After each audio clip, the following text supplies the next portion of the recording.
So Merry Christmas and thank you for joining the Tuesday edition of Journalist Hangout. A special day indeed, gentlemen. Yes, it is. I'm Ayodele Ozubakun. While we are basking in the euphoria of the Yuletide celebration, let's not forget the big one ahead.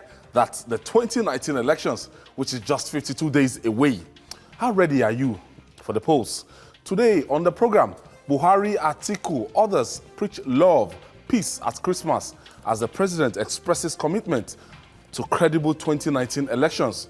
Amosu APM chairman meets President Buhari, present adoption letter to him.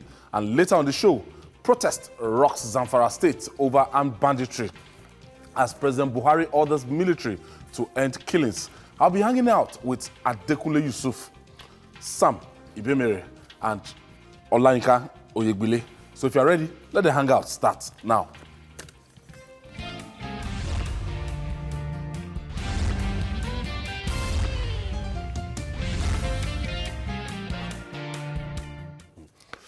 Thank you for always joining us. It is the Christmas celebration. It is Christmas celebration across the globe, and the festivity has been hitch-free in Nigeria, except for complaints about hard economic hardship occasioned by like these afford leaders opportunity to give goodwill messages, and such have been flowing. President Muhammadu Buhari, presidential candidate of the People's Democratic Party, PDP, Atiku Abubakar, and other prominent Nigerians delivered goodwill messages to mark this year's Christmas celebration, preaching the need for love and peaceful coexistence among the people. President Buhari went further by restating his commitment to a free, fair, and credible 2019 elections. For Nigerians, it's a Christmas before the big one. It's a Christmas before the big one, Adekunle Yusuf. And before we started in the studio, we were talking about the impacts this the hard economic situation is having on this celebration. Yes, we are in the season of love, season of sharing, happiness, everybody's happy. But when you look at the economic outlook of the country, not many people can celebrate. And if you read President Muhammadu Buhari's message, I think he did, reflect this in his, letter, in his message, that there are many homes that can be part of the festivities. We have our soldiers in many places, doing everything to protect us. You have, many bereaved families because a lot of people have died. With all this, it's like the celebration would have been better without all these, problems of insecurity, economic, uncertainties. Because when you look at Nigeria today, there is hunger all over, everywhere. People are hungry. Believe me, people are hungry. Nobody's trying to compare anything, but today, people are hungrier today than they were some years ago. And when you look at why is it happening, it's an opportunity for the sitting government, to rejig some of their, methods and policies, because there's still enough time to do a lot of things. But in spite of this, our heart should go more to those who are unable to partake in the celebration. For example, if you go to many states, insecurity is a big deal. Many people cannot return to their home. Today, many people will still not be able to return to their home. Many people celebrating Christmas in IDP camps. Thousands and thousands and thousands of people in IDP camps all over the country. So where do we go from here when we celebrate Christmas? Our heart, we should spare a thought for people like that. Look at our military. Our military is overburdened already with problems of kidnapping, problems of armed robbery, problems of Boko Haram, cattle rustlers, and all this. So when you look at the number of people who are able to celebrate, you who have all the means to do as you please, you just have to spare a thought. What do I do for these people? Share what you have. Sam, these leaders are preaching the need for love and peaceful coexistence among the people. Nigeria, as of 2018, is more divided than what I've witnessed in my lifetime. Trust me. As we've never had it this bad in terms of I can really readily differentiate this person is from this place, this person is through maybe political affiliation, through ethnic affiliation. We're just divided across the line. So peaceful coexistence. Yeah, Ayo likely rightly noted, the central message to the good messages, that have been put out by Mr. President, Atiku, political parties, and the rest of them, is peace. I believe that the message of peace is very apt, because if you look at the stats, the statistics, it's very disturbing. We've had, like you rightly said, very serious political instability. And that instability, and by extension, lack of peace, is largely what is responsible for the number of internally displaced persons that we have in this country. The last time I checked the figures, at the end of 2017, it was put at 1.7 million. That's a terrible figure. And 60% of that figure has to do with the North, which is a very big shame. So peace we need, and peace we should have if our country is supposed to make steady progress. Like I said, without peace, we're going to be losing a lot. I've just talked about internally displaced persons. Lack of peace is also the reason we have a little over 13 million children out of school. Again, 60% of that we've read are essentially in the North. 60% again has to do with women. So it's a very sad situation. Without peace, the interest that the external, the rest of the world is going to show, regarding the prospects of your economy also diminishes. Nigeria used to be the, number one destination for foreign direct investment. Over time, that has changed. In 2017, the figures slumped. But in 2018, we hear it's beginning to pick up. But even at that, the figures don't portend, very good prospects, even though we're beginning to make some steady progress. So we need peace. We want to believe that our leaders who have preached peace are also going to live peace. You understand? And that's why we're calling for issue-based campaign. For as long as our leaders continue to talk about religion, continue to project ethnicity in their campaigns, I doubt very much if we're going to have the kind of peace that we are calling for. So we need peace, and we urge our leaders to live by what they have preached. Otherwise, our country is going to sink deeper. Olayinka, what do you make of this goodwill message? It's a good one expected. Every time we have things like this, statements do come out. But you see, what I would have really expected, I think a little while ago, or late in the night, I saw on online that Vice President Osinbajo and the chairman of the party, APC, singing Christmas carol. With the president, with Mr. President? Yeah. What I would have expected is that it should have cut across party lines. Well, they've done they've done their own. Christmas is not for APC, or not PDP. They've done their own. Sincerity for once. They've done their own. If it is basically that we are going to do it, that okay, the vice president and the vice presidential candidates of PDP and some other parties that are Christians should have come together to do this Christmas carol. It might just be symbolic, but you see, Okay, you've not seen that article video on the first day of Christmas. My true love says to me. I didn't see that. Yeah, But no, you see, I saw it. So, what somebody liking it to Project Fame. Everybody is. what I'm trying to bring out of that is that, one, if you do that, it is symbolic.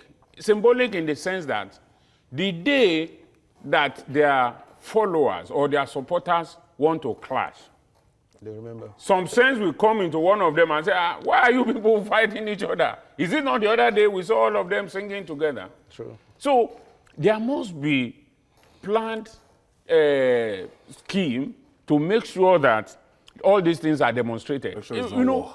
for me, it brings a very, when I hear of Christmas, it brings a very bad memory sort of for me. As I always said on this program, I was born in the North, I grew up in the North, and we know that during this time, there are no religious coloration or anything.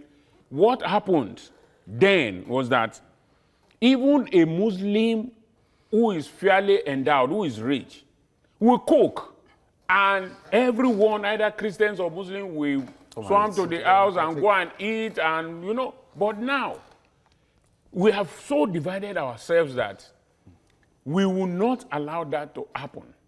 And the problem is not even mostly between the middle, the so-called middle class. It is down the line. The very Because poor. what is there is, I may not mind it that my children will do that, but very, very, very unlikely will I, Olayinka Oyebile, encourage my children to fight with another child or another people's children who are not Christians. But, you know, for those who are not educated, for everything they see, the way we are bringing them up or the way they are being brought up, it is not the same way we were brought up. And for all of us here on this panel, I know that the way we are bringing our children up is not to see any religious divide. But we are doing it at our own level. What about those who are lower than us? What about those who might even have our own exposure, but religion has sort of blinded their face? Oh, these are things that we need to bring to everybody's notice. Because Christmas, well, it's a Christian festival, but it is all the same a festival that should involve everyone. Let everyone talk about how to be. It is not only the Bible that talks of being good. The Quran talks about it. Even our traditional religion frowns at wickedness. So why do we always come and allow ourselves to be divided along religious and tribal lines? The messages are good.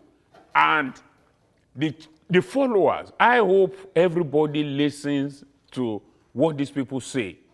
And I see them acting on it, because since the campaign has started, I don't see anyone saying that I will not campaign to this one because he's not a Christian or he's not a Muslim. Adekunle Yusuf, the good thing there, we spoke about how, you know, the economic hardship has affected the celebration. And one very good side there is that, you know, in the last 2 weeks, the petroleum marketers, they've been threatening to, you know, make sure that we have horrible Christmas, but the government have been able to interface with these people, and we have free flow of traffic in the filling station. My people can go to the east, but some unscrupulous transporters, elements, they are still making life miserable. If the cost of petroleum products, if you can get it, is accessible, why do you have to times 2, times 3 the price to travel to the east? Well, Just wicked people. I give kudos, you know, to the government for proper handling of, but you know, at this time you usually have, you know, fuel crisis. This year, the government deserves a lot of, you know, credit. But people who think that the only problem we usually have at this time is about petroleum, doesn't, you know, they don't. Okay, let me pick my first call. Okay. Duro Jaye is calling us from Lagos. Thank you, Jaye, for joining us. Merry Christmas, Duro Jaye. Yeah, same to you, Mr. Ayo. How's everything? Very well, thank you. Yeah, I was to your to program, but I must confess that today's one is different. Because to today's program, I can see that you have taken sides. What is Carol have to do with this thing? People see Carol with Shivaji with it, but it doesn't matter. You know, we should not decide. Should not decide first. The statement of that man in the nothing is certain. You know, Carol is nothing. Oshomole and Shivaji, there's the party. You don't expect them to be taking Carol with of somebody. They can do their Carol on their own. And I can show you that we Nigerians now, we are more united than before. There's no division among us. This thing, politics will not divide us. Okay? We know better now than before. So please, I would like you to face the issue, and I would like you to be objective. Don't be biased. I can see that you guys are tilting towards the party. Thank you, Durojaye. I think by now I'm used to that. We are used to that, you know. And We're tilting to well, gentlemen, let us go on. Let's go on. You know, it's funny. different people, different perspectives. Yeah. Depending on the side of the divide you that belong is to. its own perspective. But when you look at Christmas like this, Nigerians, I always look at us as, are we different from other people around the world? In other countries at this time, prices of everything will come down. Sales pie.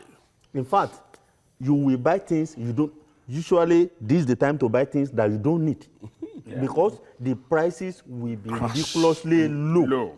They will slash prices. Just But Christmas in Nigeria, bonanza. the moment we enter December 1, people change the price tags on the bags of rice and everything. Go around all the shopping malls everywhere. You ask them, they didn't get new, stocks, but because It's Christmas. they know it's Christmas Let's and take it's a advantage. month, you will buy more than before. Is that government? Why are we so wicked to ourselves? I don't know. Why are we always Because inconsiderate? there's a tendency This to always time throw around, it at the when we doorstep are- of the when government. we- when we accuse our government, when we abuse our leaders, we criticize them. We ordinary folks, the harm we do to ourselves is far more than what the government does. Believe me, the prices of everything is so high now today. I say, okay, why? I don't know, because there is no reason. You can't hide under the guise of scarcity. And of, when immediately after Christmas and New Year, the same set of people who have, increased the prices of everything will now be begging you to come and you will see people who will go to them to come back. They will now be forced to come to the normal price. Please, this culture is something that has to change.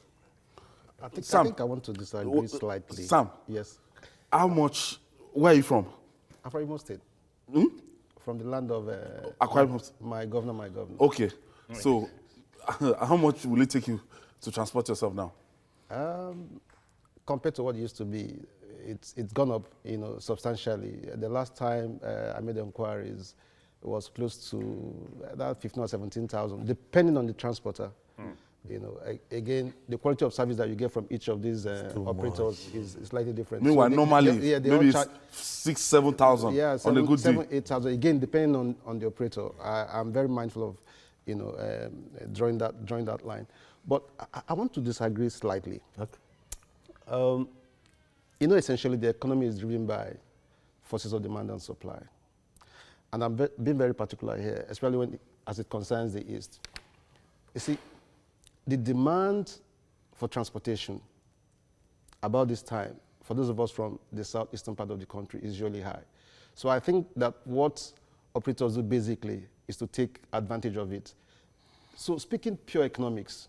Beyond transport. Yeah, beyond transport. But I want to lay emphasis on the transport before I move on to the others. We don't have the time to... So I think the forces of demand and supply is very critical here.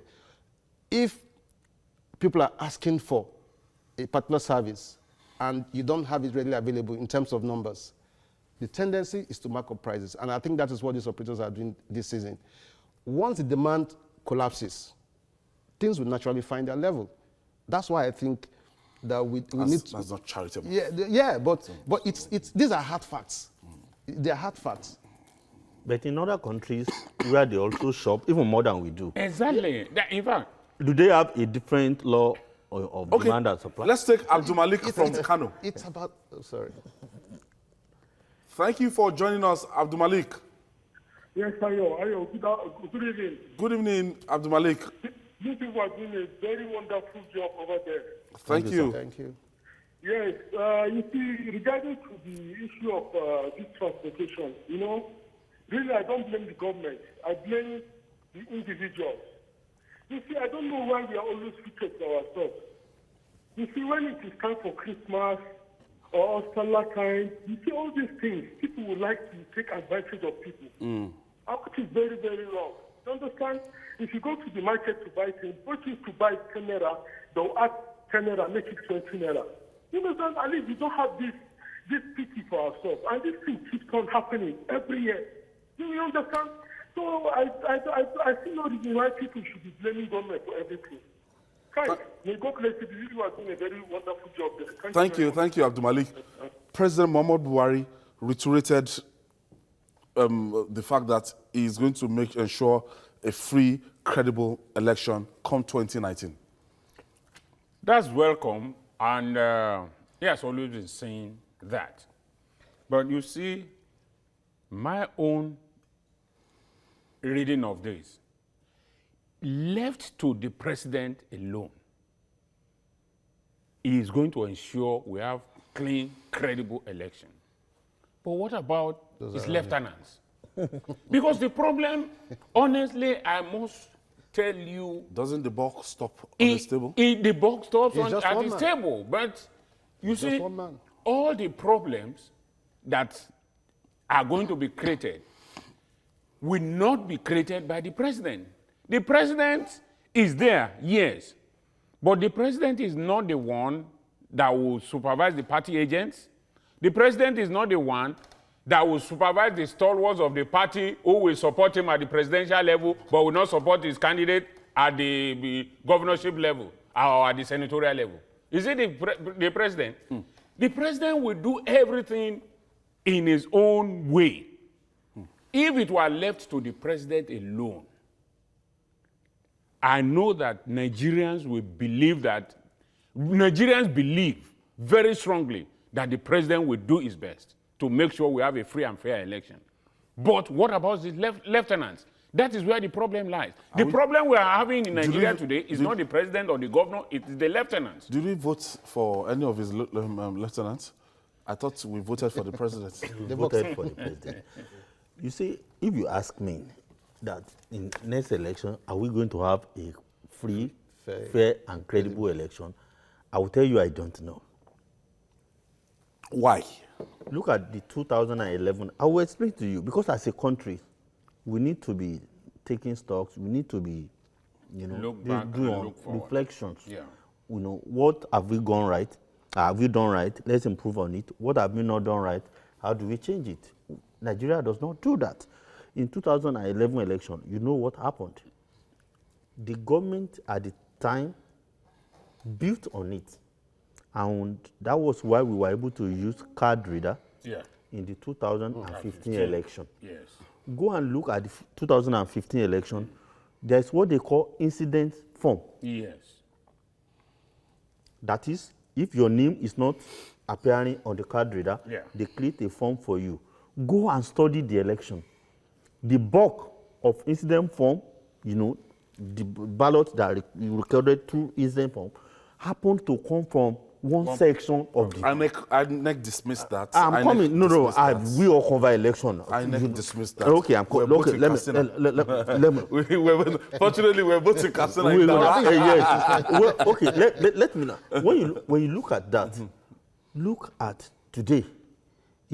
Because it's not only INEC or ballot or President Muhammadu Buhari. I believe if he says he wants to do something, he will do it. But now, look at the state of the economy.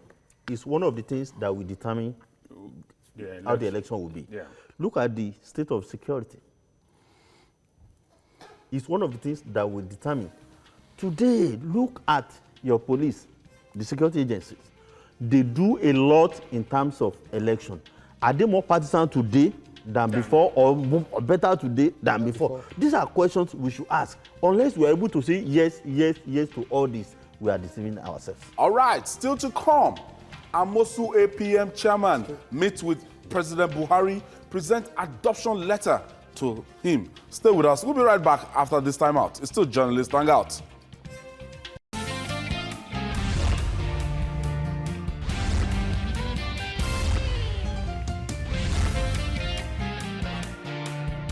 Merry Christmas. I say Merry Christmas to everybody. And this is Journalist Hangout. We're reaching you live from Television Continental in our headquarters here in Lagos, Nigeria. Creating a broad-based political alliances to achieve one's interest is a hallmark of a political strategist.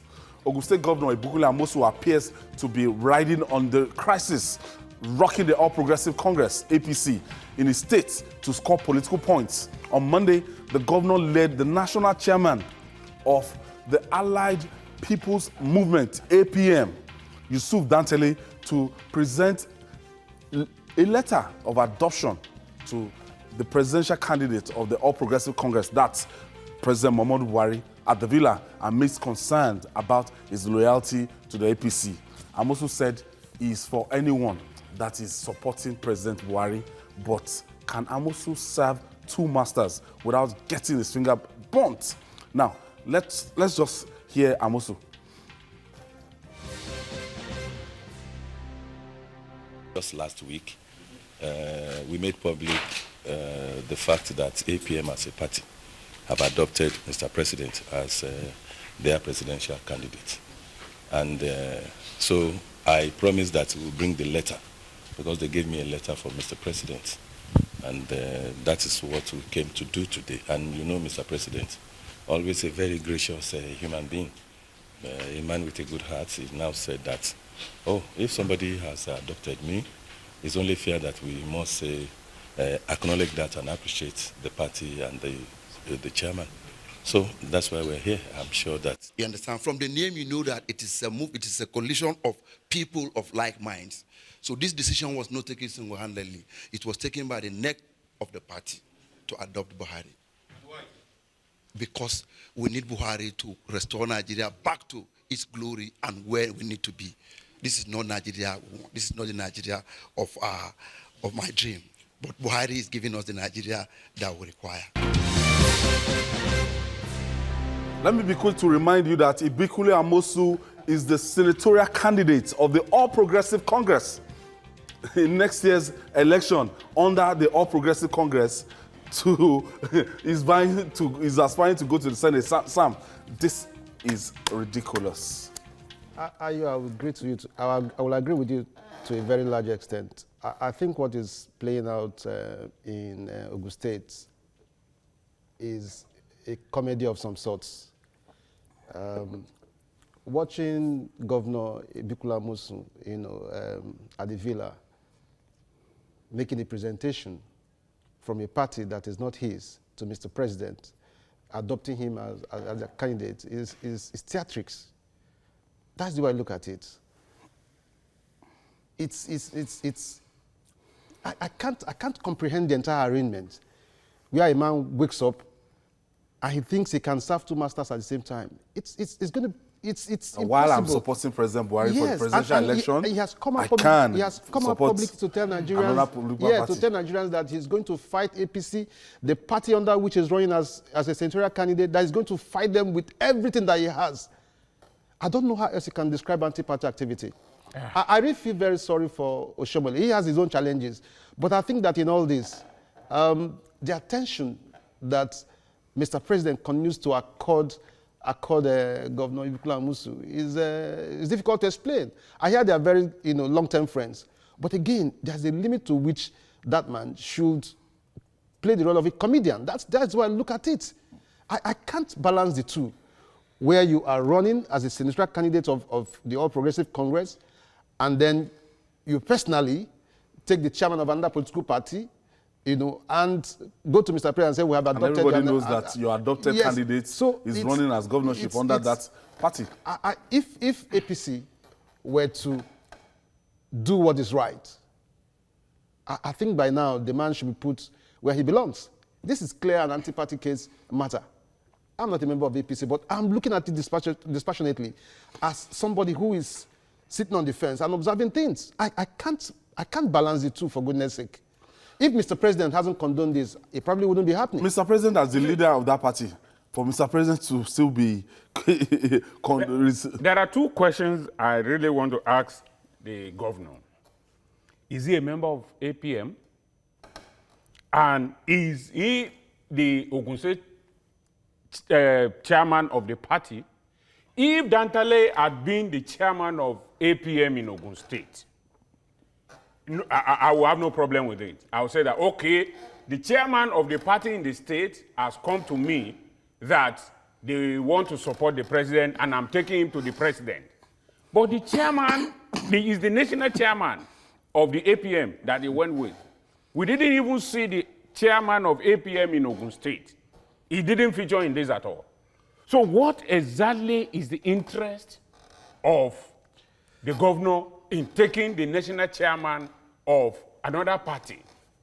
A party that you are contesting as the a senatorial. If it were to be that he's not a senatorial candidate in politics, because I will speak a little Yoruba here, because that is, we don't drive people away. We embrace everyone. That is what is done in politics. But in this matter, why is the president allowing this man to rock the boat? Because what the president has clearly done is the leader of the party, yes, but he's making a rubbish of the chairman of the party, of his own party, APC. Oshomole says that, that what the APM people have done, led by Amosu, yes, is Greek gift. Exactly. So that's how I describe it. There's this, the something horse. I've forgotten that thing now. The Greek, in the Greek mythology, they come and give you a gift. You take the gift. In the middle of the night, you discover that the gift was full of Roman soldiers. So, I mean, for me, I think the president is allowing this man to go too far. If you are going to leave the party, leave the party. Couldn't seem to have a contrary thought here. A little contrary thought, because when you look at it, it's very difficult for Oshomole to criticize what happened, at the villa. Why? Why? Because the president I believe the president knows what he's doing. Okay, I believe so. I believe so. He may not talk, he may not say anything. I'm too sure that the president of Nigeria knows what he's doing in all this. In APC, look at what is happening in Ogun and other places. What you see there is just raw power show, naked power show, lack of sincerity. People contest, people lose, but how do you lose? How do you win? These are questions. In Ogun, the truth is the casualty. The president, the other day, you remember when Oshomole was threatening that they can't go to court. What did the president say? He said no, they can go to. Okay. The president knows a lot that he didn't reveal.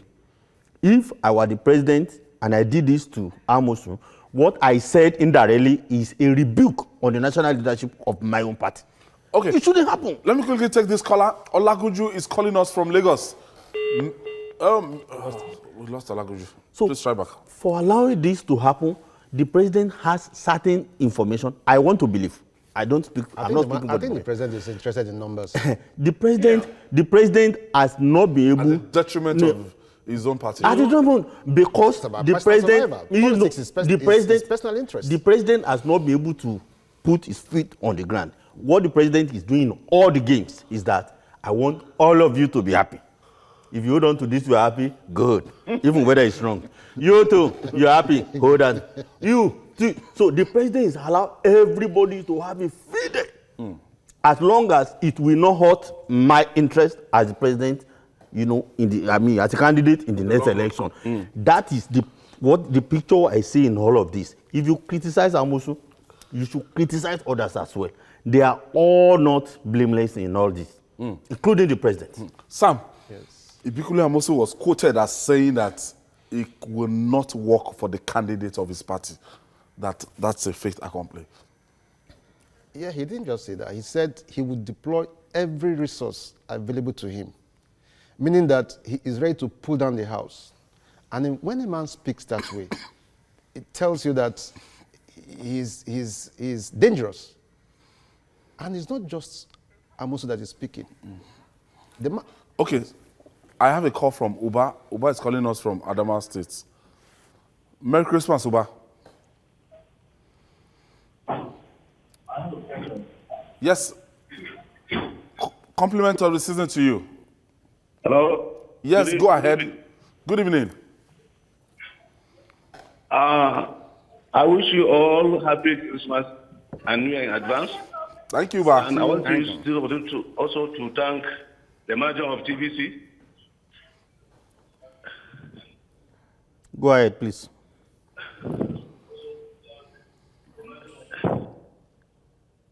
I think we're having that audio. That's a problem. It's a connection problem. Uba, please try back later.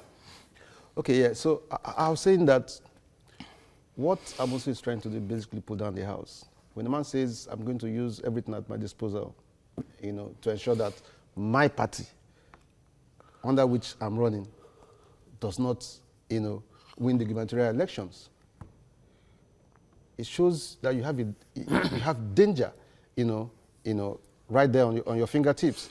And that is why the chairman of the party, Oshomole, moved very quickly to dismantle the party structure in the state. You want to eat your cake and have it. I don't see how that works.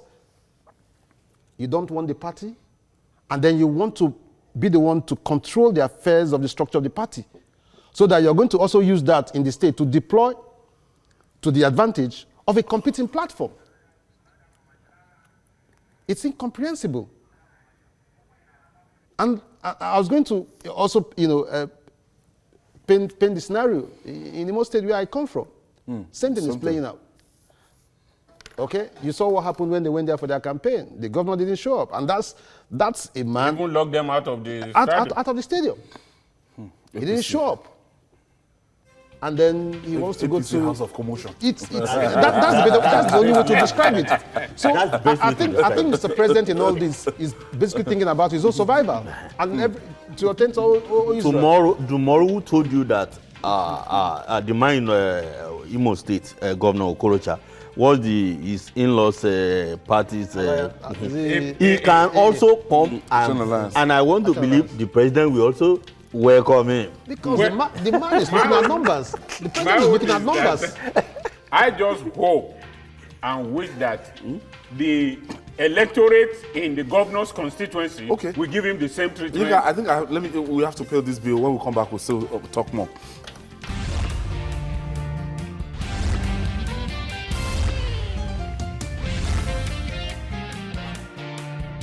Even when we went on the break, we were still talking about. It's very interesting. We're counting down to that election. It's less than 60 days to the presidential election, and we have intrigues and intra-party crises. Within the All Progressive Congress, I don't know. They've never had it. A ruling party,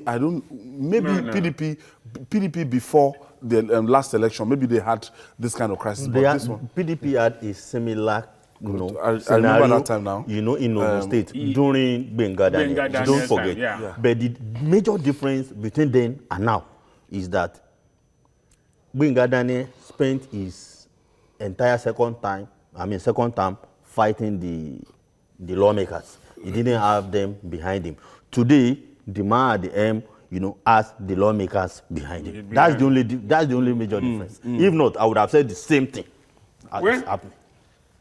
The way it is going, the only thing I hope is that the constituency where the governor is contesting as a senatorial candidate, they will also look at what he has done and what he's doing and judge whether he deserves to represent them at the Senate. Abeokuta is, when it comes to that, there's a No, way, but there's is a it- way no, no, Ogun no. State is Is divided. What is representing? You know, we have no, the wait. Jebus, we have the Egbas, they Senate. always No, no, support no. their The own. Senate seat that is going to occupy is no longer the whole of Ogun State. It's just a section of it. Where you have And there are people who have asked to grind with him, both in terms of performance and even with what he's doing now. I hope those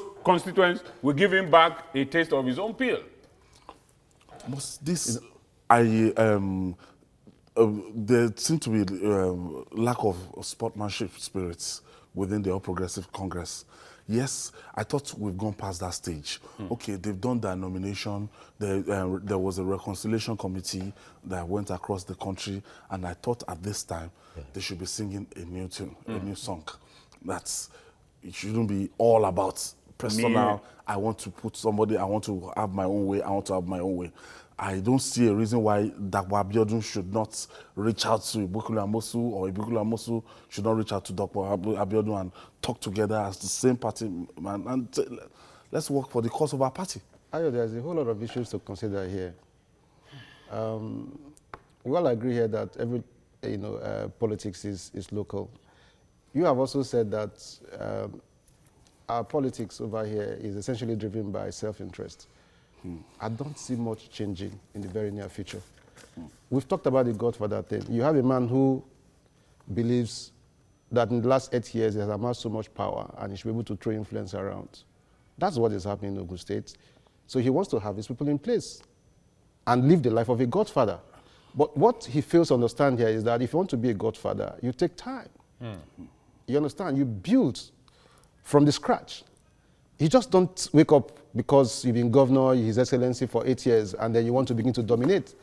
I think that is what is missing in Ogun State. He wants to play the role of a godfather, but he doesn't have that clout, he doesn't have the structure to do that. You will agree with me that in some other states of the country, you have the godfather thing, working out, but there seems to be a greater level of understanding. Okay, He doesn't have it there. We have to move on. Moving on now, like a wound unattended to, the security situation in Nigeria's northwest state of Zamfara has festered in an unfortunate twist to the insecurity ravaging the state. Residents of Safe local government area stormed the streets to protest incessant killings of innocent villagers by armed bandits. The protesters, mainly internally displaced persons, called on government to end the armed banditry in the area. Meanwhile, President Muhammadu Buhari has condemned the killing of innocent Nigerians in Zamfara and other states, stressing that such acts must stop. A statement by the Senior Special Assistant on Media and Publicity, Malam Garba Shehu, indicates that the military has been ordered to end the killings. Yinka?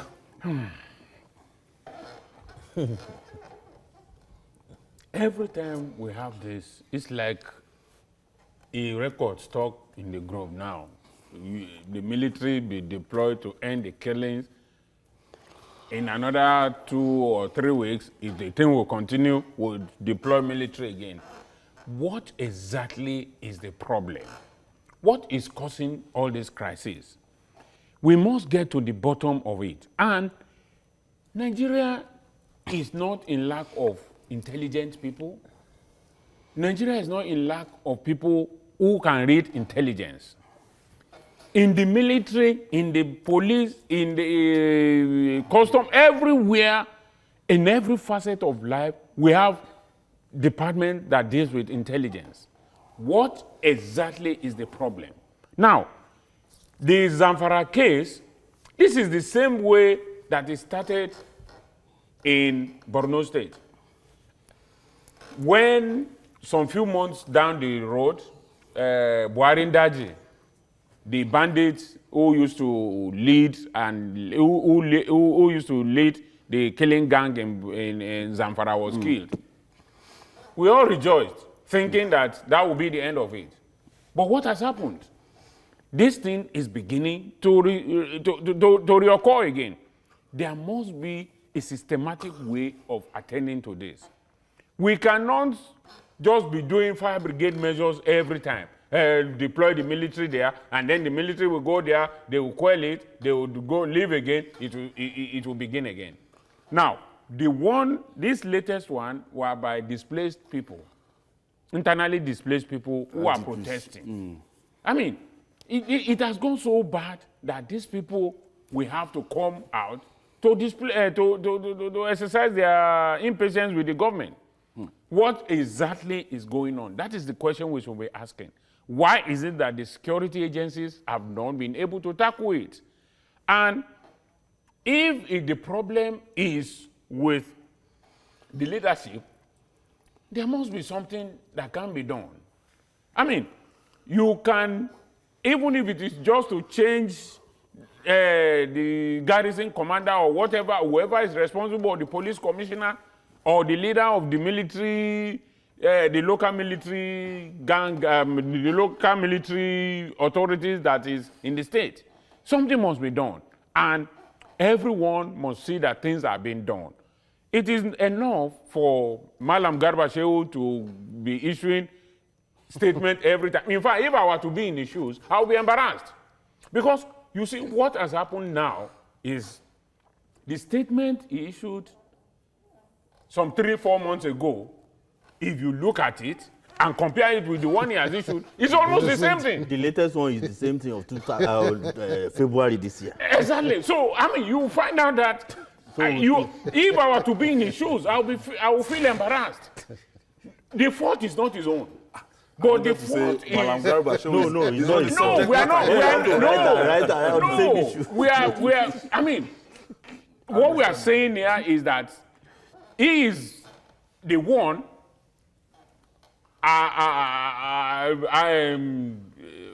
saddled with the responsibility of issuing statements.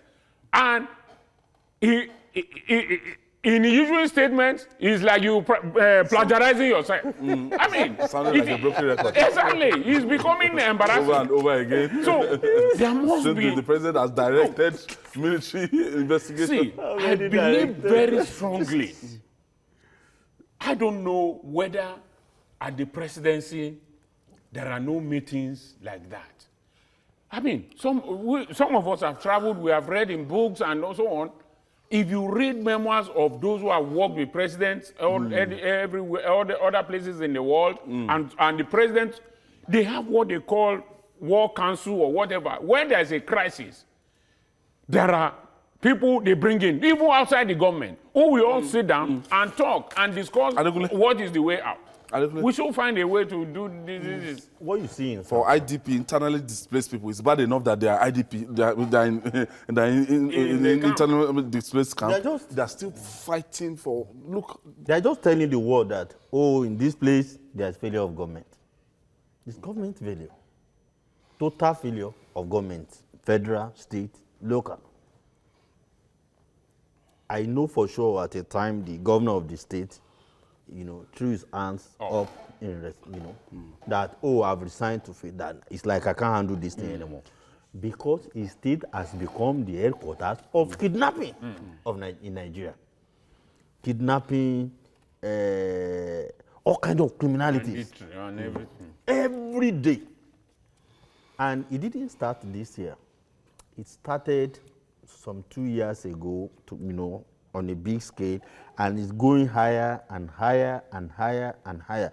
And probably this is one of the states some people will look and say Nigeria will have free and fair election. How can you have free and fair election in the midst of insecurity? I don't know how we can do it. But Nigerians will still believe anybody who promises them free and fair election. I won't be one of them. All right, Sam.